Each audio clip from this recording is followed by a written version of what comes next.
और एक दूसरे को मारने और काटने का प्लान जो है बना रहे हैं, एक दूसरे को जो है मार रहे हैं, काट रहे हैं, फूंक रहे हैं, लूट रहे हैं। कम से कम जो है सरकार को चाहिए कि ऐसे लोगों को जो है चिन्हित किए जाएं, उनके ऊपर कानूनी कार्रवाई होना चाहिए।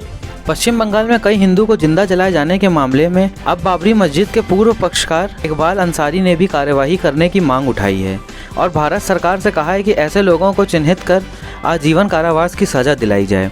तो वहीं पश्चिम बंगाल में राष्ट्रपति शासन लगाए जाने के लिए संतों की मांग का समर्थन भी किया है।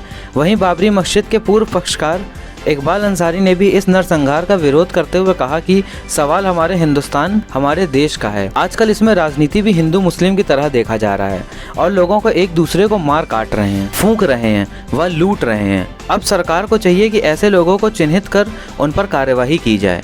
और हम इस देश के नागरिक हैं, इसलिए चाहते हैं कि हमारे देश में एक कानून होना चाहिए। जो लोग देश का नुकसान कर रहे हैं, मार रहे हैं, लोगों को लूट रहे हैं, उन पर कार्यवाही होनी चाहिए।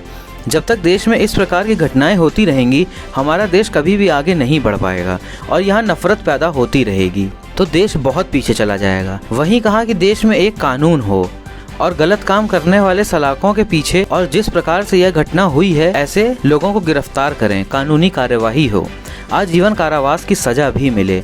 अयोध्या के साधु संतों के द्वारा पश्चिम बंगाल में राष्ट्रपति शासन लगाए जाने की मांग का समर्थन भी किया। रिपोर्ट विशाल श्रीवास्तव। देखिए, सवाल हमारे हिंदुस्तान का है, हमारे देश का है।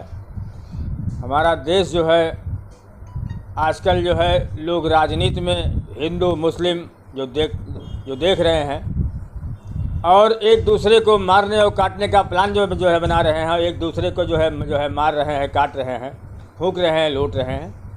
कम से कम जो है सरकार को चाहिए कि ऐसे लोगों को जो है चिन्हित किए जाएं, उनके ऊपर कानूनी कार्रवाई होना चाहिए।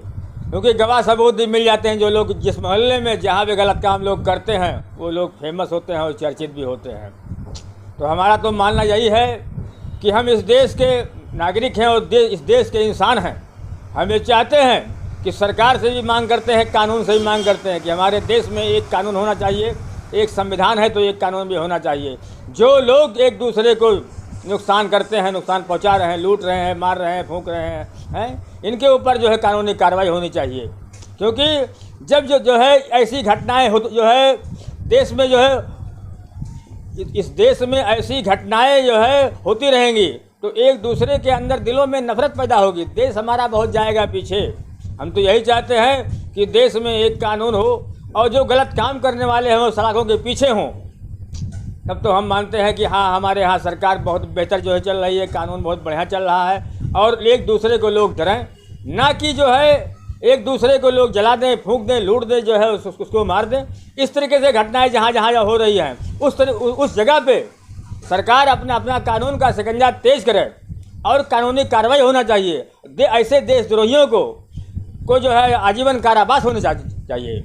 लेकिन जी, जैसे उनके टीएमसी कार्यकर्ताओं के हाथ सामने आ रहे हैं तो कहीं ना कहीं और भी संत हैं या और भी समाज के लोग हैं, सरकार से मांग कर रहे हैं कि वहाँ की सरकार को जो मांग किया जाए, राष्ट्रपति शासन लगाया जाए। आप क्या मानते हैं? देखिए, सवाल है जहाँ सबकी मांग है वहाँ हमारी भी मांग है।